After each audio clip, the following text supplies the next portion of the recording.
திருப்புகழ் 38வது பாடல். 5 நிமிஷம். இறுகிய கட்டுக்கோப்பாய் இருந்த அழகிய உடல் தளர்ந்து போய்விட்டது. அந்த உடலிலே இருந்து கொண்டு முன்பு ஆட்டி வைத்த 5 பொறிகளும் கலங்கி சிதறிப்போய் இருக்கிறது. பிணம் என்ற நிலையை உடல் அடைந்து விட்டது. சில பேர்கள் பிணத்தை கூலிக்கு எடுத்து சுமந்து போகிறார்கள். பெரிய பறைகள் எல்லாம் முறைப்படியாக வெட்ட விட வெட்ட கிடஞ்சம் என்ற ஓசையும்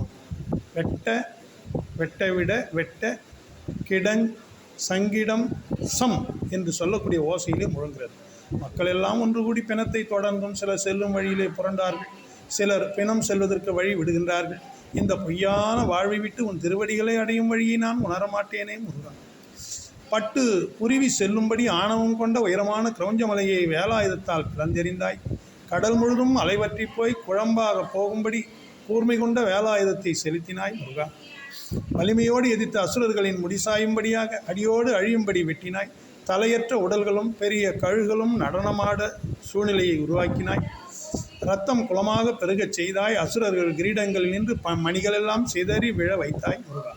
தேவர்களுக்கு நல்ல காலம் வருவதற்கான விதையை பலன் கிடைக்குமாறு நீ நட்டு வைத்தாயே முருகா. இப்படிப்பட்ட முருகா, நீ திருச்செந்தூரிலே வீற்றிருக்கிறாயே பெருமாளே, என்னையும் காக்க வேண்டும் என்று அருணகிரி சுவாமிகள் திருப்புகழிலே முருகரிடம் வேண்டுகிறார். நன்றி.